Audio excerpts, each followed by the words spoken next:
Благодарам, председавач на комисията, почитувана колежке, почитуван министър, почитувани колеги и почитувана македонска јавност.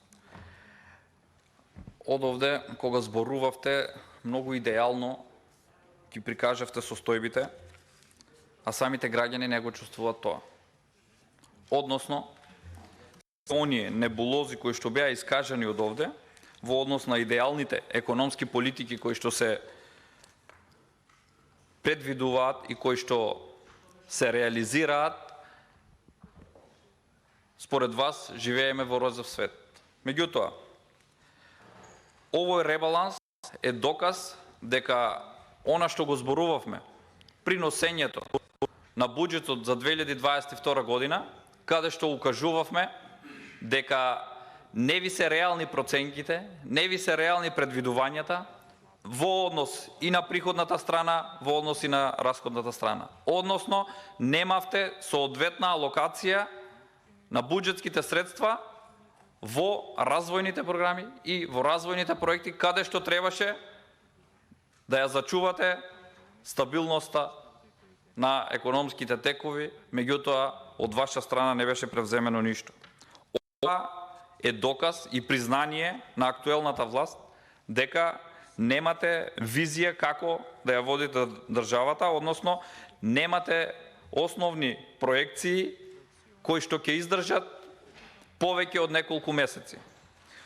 Ова го покажуваат и бројките кои што вие презентиравте и единствено се повикавте на тоа дека кризата која што е настаната во Република Македонија, а имате прогласено 4 кризи, допрва продолжувате, дополнително предлагате за продолжување на дел од кризните состојби. Сето ова го префрлате единствено на надворешните фактори. Меѓутоа, почитувана колешке, зборувавте за добрите политики, но јас од овде ќе ве прашам.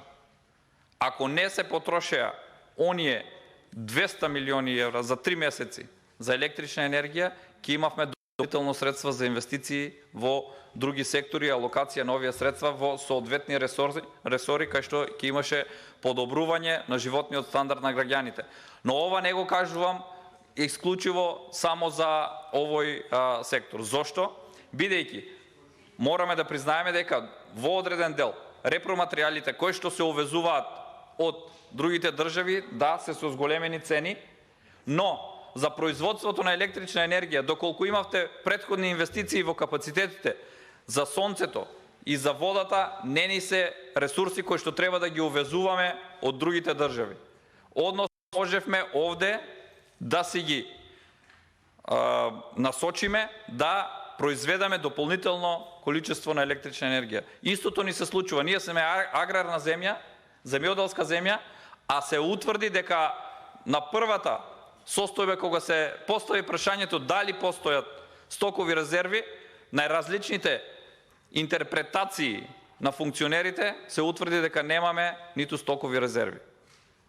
Затоа дел од мерките кои што наводно предвидувавте дека ќе ги превземете за зголемување на производството и обезбедување на стоковите резерви кои што можеме сами да ги произведеме, вие ненавремено ги превземавте, а и сега дополнително не предвидувате соодветни начини како ова производство да го зголемеме, бидејќи, повторно ви потенцирам, доколку имаме домашно производство на било кој неопходен ресурс, е многу поевтино отколку да го набавуваме на меѓународните пазари. И онаму каде што немаме репроматеријали за увезување, вие не знаете да ги искористите и не знаете да воспоставите ред за тоа како да ги насочиме во производство и зачувување на секој денар на сите наши даночни обврзници. Генералните показатели кои што ги спомнавте, признавте дека реалниот раст на бруто домашниот производ ќе имаме дополнително намалување од она што го предвидувавте, а се сомневаме дека ќе биде остварена и ова проекција која што ја предвидувате од само 3,2%, а за стапката на инфлација се китите со тоа дека во повеќе држави имало поголема инфлација. Почитувана колешке, животниот стандард и условите од кои што овие земји со кои што споредувате многу побрзо ќе допринесат да овие држави излезат од кризите и граѓаните да не ги почувствуваат инфлаторните елементи. Но во Република Македонија вие единствено го зголемувате буџетот на грбот на граѓаните, односно единствена основа за зголемување на овој мегаломански буџет и најголем буџет во постоењето на Република Македонија е испумпување на парите од граѓаните преку акцизите и даночните обврски, данокот на додадена вредност и сите зголемувања, односно ненамалување на предвидените и предвидени препораки и мерки од страна на опозицијата и на самите граѓани на стопанските комори. Вие ги испумпувате овие средства од самите граѓани и ја зголемувате приходната страна на буџетот. Тоа го потврдува впрочем и предвидениот зголемен приход од данок на додадена вредност, каде што имате енормни предвидени зголемувања, каде што се предвидени со ребалансот дека ќе имате 68.442 милиони денари данок на додадена вредност, што е за 10% поголем во однос на вашите предвидувања кои што вие сте ги предвиделе. Со тоа ќе прибавите околу 100 милиони евра дополнително, само по основ на данок на додадена вредност, и околу 30 милиони евра дополнително од акцизи, односно околу 26.910 милиони денари ќе прибавите дополнително во буџетот од акцизи.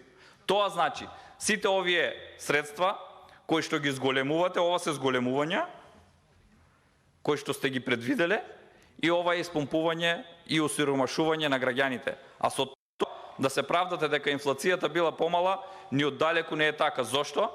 Бидејќи ако имавме стартно по 2% месечна инфлација, сега предвидувате да имаме 7,2% инфлација, а јас можам слободно да кажам и сите граѓани ова го чувствуваат дека имаме 50% на основните продукти и 100% некаде зголемување, односно инфлацијата оди и до 50% на одредени продукти, каде што не најдовте за сходно да истите ги ревидирате, односно да пристапите кон превземање на мерки кои што се во насока на реализација, односно трошење, соодветно алоцирање на буџетските средства во соодветни мерки и програми за олеснување и полесно пребродување на граѓаните на оваа криза.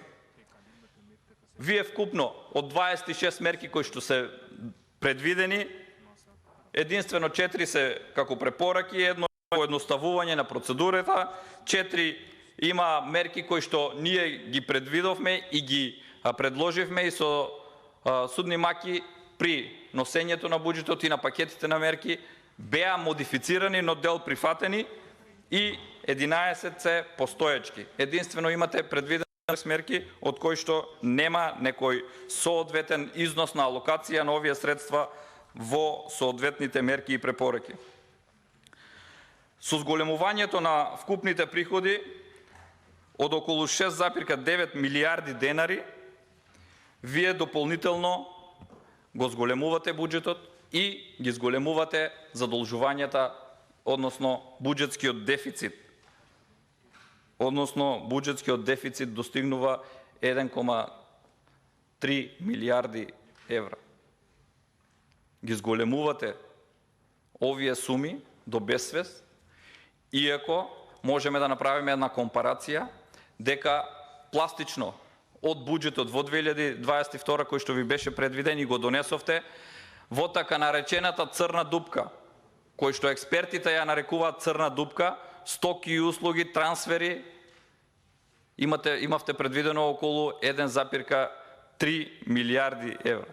Ако знаеме дека бевте опоменувани дека во 2021 година се потрошиле 30 милиони евра за тендери во 4 очи и дека на секој втор тендер се, односно јавна набавка, појавувал по еден понудувач, тоа се енормни средства кои што се испумпуваат од буџетот на Република Македонија, а впрочем, ова го прашував и министерот и повторно го прашувам, почитуваната колешка, единствено што не одговори, а го потенцираше, беше токму во однос на она што и претходните колеги го потенцираа.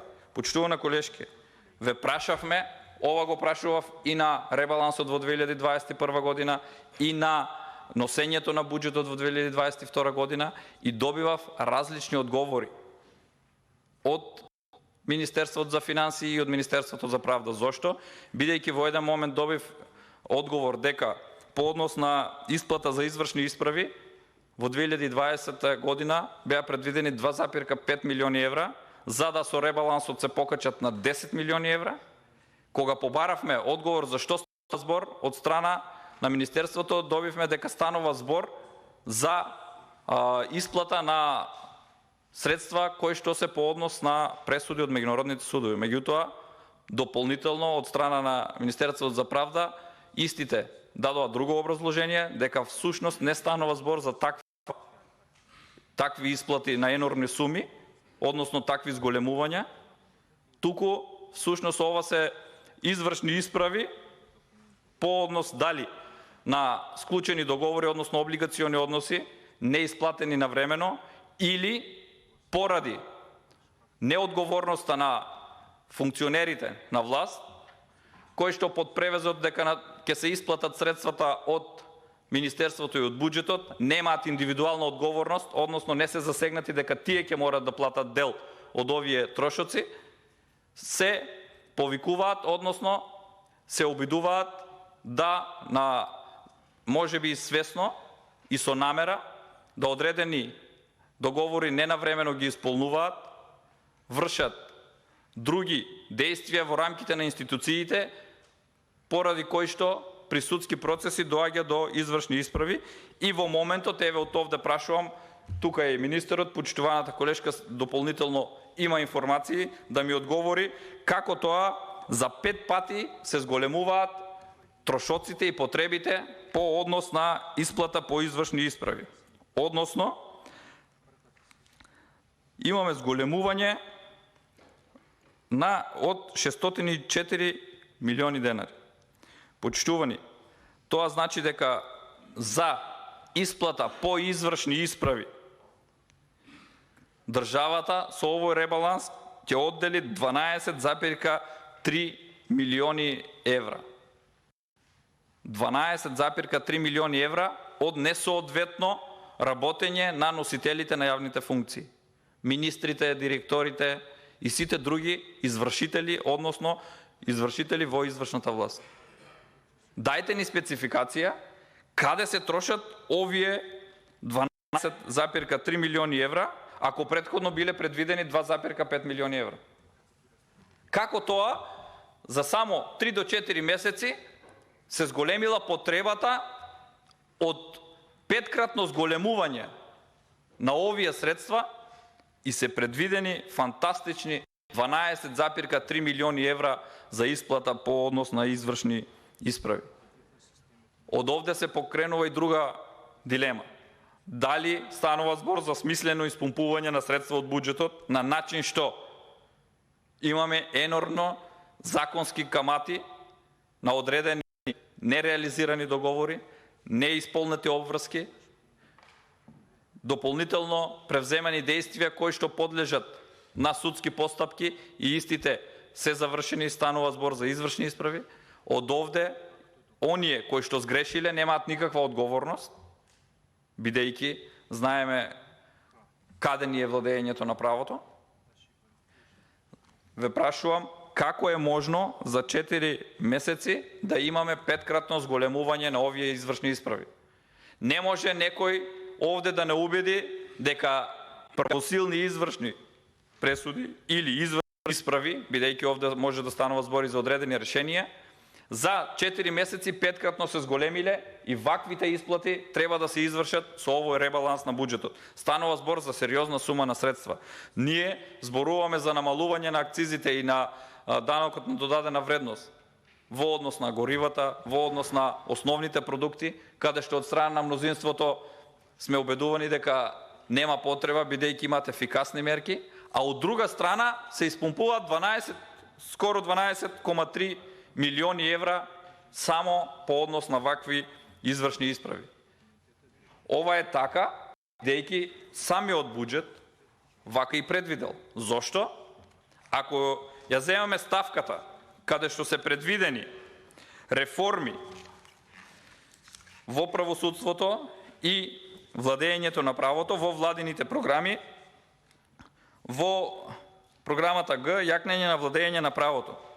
Во Г1 имаме борба против корупција и организиран криминал. 0. Борба против трговија со луѓе и илегална миграција. Овде, исто така, ако имало предвидено милиони, истото вкупно се намалуваат со борба против корупција и организиран криминал, односно имаме намалување од 57,1%. Што значи тоа? Не случајно ги поврзав овие работи. Од овде, почитувани колеги, од овде, почитувана македонска, произлегува дека за владење на правото ни се потребни 0 денари, ако имаше предвидено и минатата година не беа на завидно ниво од околу 30.000 евра, а за исплата по извршни исправи имаме 12,3 милиони евра. Па еве конкретен предлог. Наместо овие 12,3 милиони евра да одат по однос на извршни исправи, требало да се инвестираат во владење на правото и во правосудниот систем, во правосудните органи, да не дојде во состојба да ние како држава буџетските средства се исплаќаат на поединци, бидејќи ова е перење, класично перење на пари. 12,3 милиони евра. И вели во програмата јакнење на владење на правото се планирани средства од 2 милиони денари, што представува намалување од 0,2, односно имаме намалување од 9,1 како резултат на намалувањето на програмата борба против корупција и организиран криминал, која е намалена за 57,1. И внимавајте во заклучните одредби кои што ги дале овде. Најмало учество во вкупните расходи по владини програми, најмало учество од вкупните расходи по владини програми има јакнење на владење на правото со 0%. Следно од реформите во јавната администрација со 0,4% и регионален развој со учество од 1,6%. Најмало учество има програмата за јакнење на владење на правото. Ако имаме 0 предвидено средства, 0 денари во ставката јакнење на владење на правото, следствено на тоа имаме дополнително 8% доверба, односно 90% недоверба на граѓаните во правосудниот систем. Но со вакви предвидени средства и вакви реформи и вака проектиран буџет, наредната година ќе имаме 0,8% доверба. За жал, ова е состојба во која што не доведовте, сето тоа под вревезот на тоа да се испумпаат и да се алоцираат средствата од буџетот во приватни џебови, односно, она што и на почетокот, почитувана колешке, вие се залагавте дека станува збор за соодветни економски политики, но и увозот на електрична енергија е смислено сценарио на власта. Намерно не се произведува електрична енергија, за да можат истите да увезуваат струја и таму да ги договараат и провизиите и сите други надоместоци кои што ги имаат. Меѓутоа, со вака проектиран буџет, единствено зголемувањето на приходната страна од даноците, тоа е испумпување на средствата, повторно потенцирам, од граѓаните. Граѓаните не можат да врзат крај со крај, а сето ова кое што вие го прикажувате како роза економска состојба, можете да го увидите во маркетите, на бензинските станици, на пазарите и секаде каде што граѓаните ги намируваат своите основни потреби за купување, односно куповната моќ на граѓаните е се помала. И затоа немојте да се споредувате со држави каде што многу побрзо и по-лесно ќе излезат од економската криза која што ги зафатила, а ние треба да смогнеме сили и да си ги појачаме сопствените капацитети во однос на производство на храна, бидејќи имаме услови за тоа, а и производство на електрична енергија, бидејќи еден од најголемите издатоци од буџетот е токму при увоз на електрична енергија. Бидејќи, уште еднаш потенцирам, ако за одредени работи ни се потребни репроматеријали да увезуваме, за производство на електрична енергија располагаме и со сонце, и со вода, и можеме да произведуваме многу повеќе од тоа што го произведуваме, и тогаш нема да ни биде битно дали електричната енергија на светските берзи ќе биде со енормно високи цени, кога ќе имаме домашно производство без потреба од увоз на одредени репроматеријали. Благодарам. Ви благодарам. Пријавена за контрреплика е пратеничката Георгиевска. Повелете.